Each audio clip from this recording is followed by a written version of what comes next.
Don't give up on your kids. Don't give up on your kids. I do not care how bad they are. I do not care what they have gotten themselves into. Do not give up on your kids. Do not give up on your kids. I was a bad child when I was growing up. I was a very, very bad child. People like to say that it's because of the parents. It could be, but I had both parents. We had our house was whole. It wasn't perfect. We had a lot going on in our household, but it was a safe place. We were fed, and we didn't want for anything. But we still had our own problems. So I used to act out. I used to act out. I got sent to alternative school when I was 11 and turned around and caught my first charge when I was 11. They sent me to boot camp. I went and done that 6 months at boot camp. I left boot camp. They sent me back home. I got in more trouble. I'm talking about anything you can think of. I did it. I did it. Me and the neighborhood kids, we did it. We did some of everything. They sent me down to Conyers, Georgia. They sent me to Dalton, Georgia. They sent me to Albany, Georgia. They sent me to Athens, Georgia. They sent me to all these different group homes. I'm talking about even there, I acted up. I ran away from a couple of them. I'm talking about, I did some of everything. And then after they finally, I became of age to where they had to release me from the juvenile system. I turned around and as an adult, soon as I turned 18, caught another charge. I'm telling you. But despite all that I did do, every single place that I went to, I had favor. It was somebody there in the boot camp, in the group homes, that were Christian. And when I got there, I had favor. They treated me like I'd never done anything. They treated me like I wasn't a bad child. They poured into me. Even when I got in trouble, ran away, and they had to send me to other places. YDC, I'm talking about, I used to be in YDC, I'm talking about every other month. But all down throughout my life, people just kept pouring into me. Even when I went to YDC, if the people out there, they were nice. The lunch ladies, they were nice. They poured into us. They treated us like kids. They did not treat us like we were just scum of the earth or just trouble. Everywhere we went, somebody poured into me. And they could have gave up on me, but they didn't. And eventually, something snapped in me and I changed. And when I finally began to change, even then, the Lord had ordered my steps. Even then, even being on probation, I had favor with my probation officer.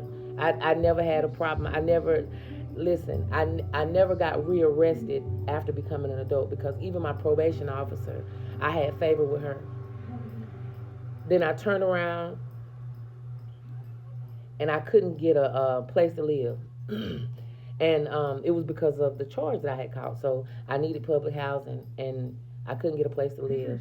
Even that lady eventually her heart turned, and she had favor. And she showed me favor. She gave me some place to live, and the housing authority paid for my GED. And when they paid for my GED, I took it because they paid for it. It was free. And then on top of it being free, they offered you $500 if you took it and passed it. So I always paid attention in school. So I went and took the GED, I passed it, and the only way you could get the $500 was to enroll in college. That's the only way you could get it. So I went and enrolled in college just to get the $500. And when I enrolled in college, the lady told me it'd be a couple of years before the program opened up. I was fine with it because I didn't plan on going to college no way. Turned around, and a few months later, they called me and told me that the program opened and that they found a spot for me. And then I turned around and went to college. And even in college, I couldn't even afford the books and the things that I needed in college. I found favor there. Even my teacher paid for my books because she said she felt like I wanted to be there. And I ended up finishing college, getting my cosmetology degree.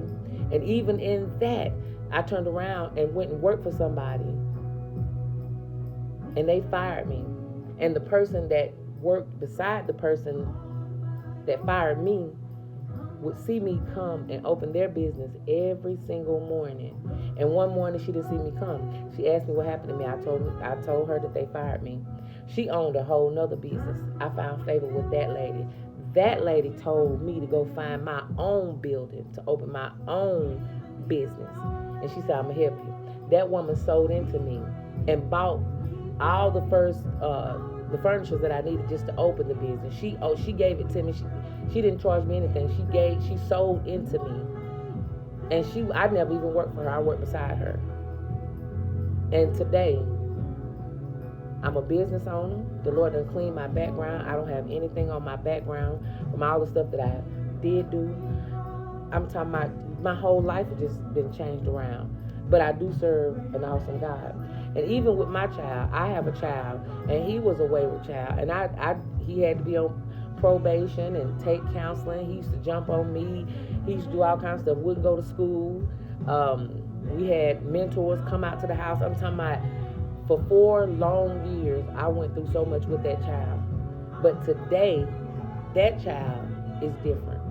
He's nothing like how he was.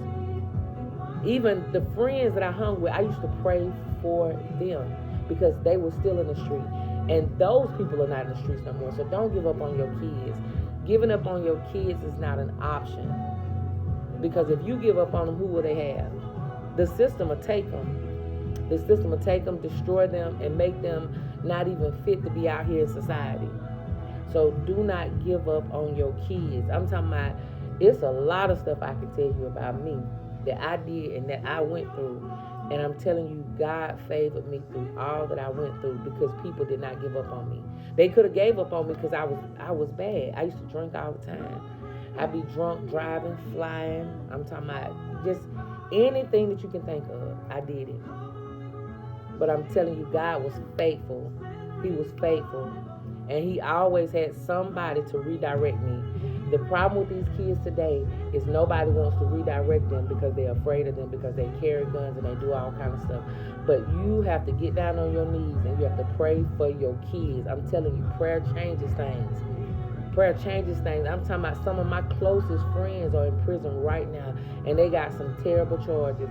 But I'm talking about we all hung together. But I'm telling you, people did not give up on me, and that is how I ended up here today.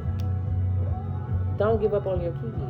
I'm telling you, God is still in control, and he can turn their lives and situations around. Do not let the system have your kids. You got to keep fighting for them. My daughter had a charge, and they tried to give her 10 years for her charge. But I'm telling you, God turned that thing around. He gave us favor with the district attorney. My daughter is a nurse. Do not give up on your kids. I don't care what it looked like. Don't worry about what it looked like. The Bible says that we walk by faith and not by sight. So that means you cannot look at what you see and determine what the outcome is going to be. You just have to trust God. And no matter what I did, I always trusted God. I always prayed. Even when I would be running around stealing and doing whatever I was doing, I would still be praying because I trusted God. I didn't understand what I was going through, but I still trusted God. And I'm telling you, he is faithful. He's faithful. I'm talking about, if I just told y'all half of the things that I did do in detail, it would blow your mind. And I have proof of every single thing that I've done, every single place that I went, every single person who sold into me. Do not give up on your kids, I'm telling you. Because God is going to turn their situation around. Keep trusting God. Keep praying for